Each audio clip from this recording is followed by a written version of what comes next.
And to her credit, Karen has the ability to compartmentalize, but also she thinks of everything down the line. She was just keep it Yeah. classy. Good news, bad news. We'll have our moment. And Alan kind of heard the same thing and nodded along with it. But when that crowd blew up, and they did, he turned around to my dad and I and went like that. And it's something I'll never forget. Yeah. I'll never forget it. And there were tears, and yeah, obviously you've seen the rest. And it was a moment that's indelible for us. I had to be there, and I am ever so grateful for the gentleman I work with that switched shifts with me, because I took his shift today during the day. I was scheduled to work on that Wednesday, and I'm like, I have to, I gotta be, I have to be there. And I really felt like it was gonna come on Wednesday after the jury questions the day before. And I'm like, it's gonna happen Wednesday. And I just asked this guy at work, can you please, he knew. I'm like, can you just please switch with me? And he's like, absolutely. What's I'm his name? This is Mo. His name is Mo. Mo, thank you. Yeah. Yeah. I wore my verdict. You in the crowd. I wore my verdict dress. I knew. I know. I knew it was that. I had that out, and I was like, "That's the day." And I don't know. I knew. And to the crowd, by the way, 3,000 people. It was almost like I knew every one of them. I don't know if that makes sense, but as I walked through that crowd, these are people that we've interacted with for the past 2 years, and it was almost like I did not recognize. I recognized everybody. It was like a blur. Yeah. It was and the noise, I remember in the last trial, we heard it same, but it was further away. And I don't know if anybody's ever going to, admit that this buffer zone ended up being the worst idea ever, and then their greed about wanting a bigger buffer zone and more restrictions ultimately led to people fighting it, and then ultimately led to steps being filled with people. I mean, if they had just left it alone, they would have been down the street. It wouldn't have felt the same. No. And then the greed and wanting more, and the Commonwealth wanting to really restrict this, ended up turning into a really celebratory moment. I will never forget it. I'm sure nobody will. It's Nobody probably will. One of the most biggest things I've ever been in my entire life. I'm not just saying that because we're all sitting in this room. It probably is the most historic thing I've ever been part of in my entire life. I've watched videos, I go back and watch the videos, different angles and things, and it's just, it's truly, well, I have a question. It's so historic. How much social media have you watched post? I've pulled off social media prior to trial 1. Sorry, I interjected, but we were talking videos, and I'm just wondering, how much do you see? I pulled off social media prior to trial 1. So probably late 23, I pulled off Facebook and Instagram. I get forwarded stuff all day long. Yep. I watch anything that is media based around Karen. I usually am in YouTube wise all day long with an AirPod in. Really? All day. And if I'm not in it, those closest to me are. Really?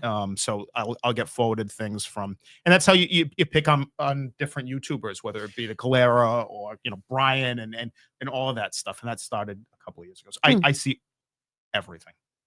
Was it because you wanted to get ahead of something if it wasn't right? What's the reason? I believe media is tricky. And I had a professor, I've got a degree in history, and I had a professor who was a sociology professor, and he told me, this is at Worcester State in 07, 08, a few years ago. You're so old. I am. And he said to me, he said, never trust one media outlet 100% of the time. If you are conservative in your politics, careful with just believing in, say, Fox. He didn't say that. I'm putting that out. If you're more liberal, be careful with just MSNBC or just CNN. Right. Take a little bit from everyone and educate yourself, and then go from there. And I've never forgotten that. And so, and I Great also, advice. Yeah, I think so. And I think, the other thing is my family, we're huge sports fans, and the bond that Karen and I have had since we were little tykes has always been there. And we grew up, let's be honest, in the Patriots dynasty right up the road here, right? Of 20 years of Tom Brady and Bill Belichick owning pretty lucky. Owning the We've NFL. been pretty lucky. Yeah. and her and I went to numerous games, and this area, we forget it now because the team is subpar and has been for the last few years, but we forget that for every Sunday for nearly 20 years, it was appointment viewing, and your world just shut down at 1 p.m. on Sundays, or 4:15 or Sunday at 8:20, whatever it might be. And so that feeling then went into Monday morning quarterbacking, if you will, right? And so then it was not just what WBZ Sports says. I wanted to know what are the nationals saying about my team. And I think when this happened to Karen, I never forgot that kind of mentality. It's one thing to say, oh, I've got uh, uh, Brian, and he's pro Karen on this.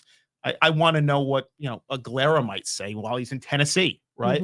What's his take on it? Or the lawyer, I watched the lawyer, or brother counsel, Brandy, yeah, right? From Maryland, right. I from watch all of Maryland. them. Why? Yeah. Because they might not know mass laws, Yeah. but that might allow them to look at the case in a more substantial, different way.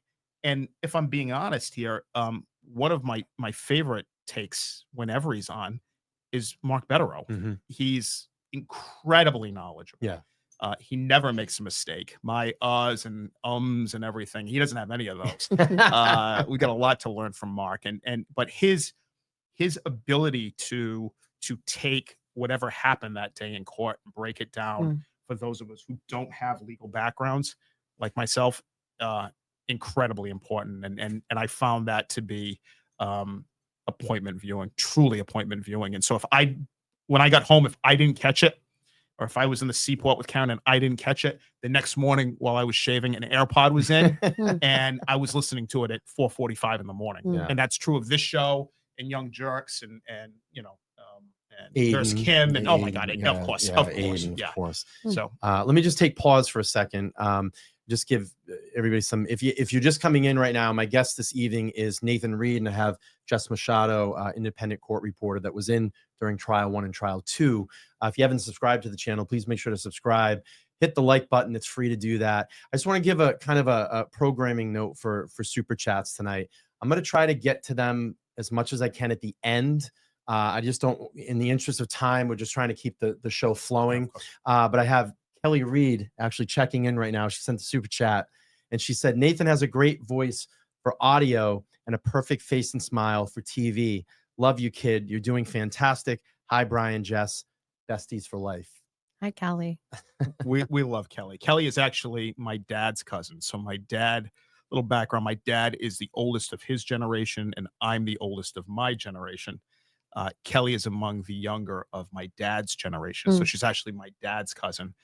But because her and I are so close in age, she's my cousin, if you will. So, and been a huge part of trial 1 and 2, especially 2. Let's go back